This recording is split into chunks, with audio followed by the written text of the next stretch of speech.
So one of the most important things when you actually talk to a company about getting an actual window quote is, are they actually going to measure the windows? So like, how are they going to look at a window and just tell you it's $800 or $1,000? So one's making sure you understand what the actual quote is, make sure it's itemized. It's also super important to make sure, are there anything that could come up that could add cost? Meaning, do we have to temper any glass? Are they telling you about that? Based on the age of home, do we have to do, let's say, removal? So the law in all 50 states, including Kansas and Missouri, is any home built before 1978, you have to, if you disturb more than 10 feet of your home, which is basically every single window size, you have to do a lead safe demo. So trying to figure out, are there any lead requirements? Do we have to do anything like that to make sure you get the most accurate cost and price? The most common one I see though is homeowners don't ask about the exterior trim. They're so focused on, hey, I want to replace a window. What's the outside going to look like? And so a lot of times that contractor's gonna find this wrapping to stop, and honestly it looks cheap, right? So if you had nice exterior brick mold and nice exterior wood trim and they're wrapping it, it looks like you have vinyl on your house. And a lot of homeowners don't even think about that. They never even thought about not having different trim, and now the company's telling them, well, it's $3,000-$4,000 to go back to the trim they had. And so that's a huge hidden cost. A lot of times homeowners just aren't even thinking about the exterior trim.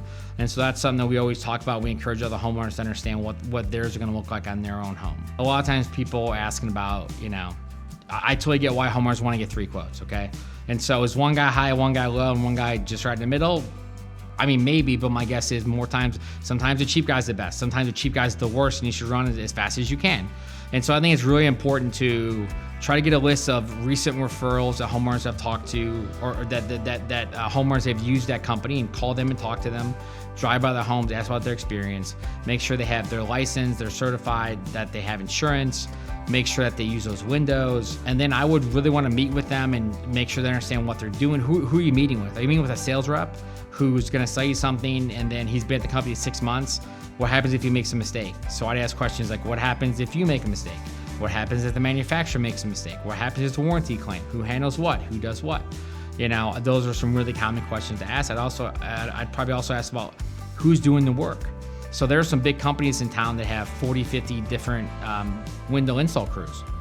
I bet 10 or 15 of them are amazing, and 10 or 15 of them are pretty good, and 10 or 15 of them you should never want in your house. So like, even though it's a good company, they don't know who's going to come install. Like, they can't guarantee who's going to show up to install the windows that day. They might not even be there 6 months from now. And so one of the advantages of going Fairway Exteriors are we always use the same crew every single time. So when you drive by a home, when you talk to 20, 30, 40, 50 referrals, when I tell you who's going to come install it, it's the same guys every single time.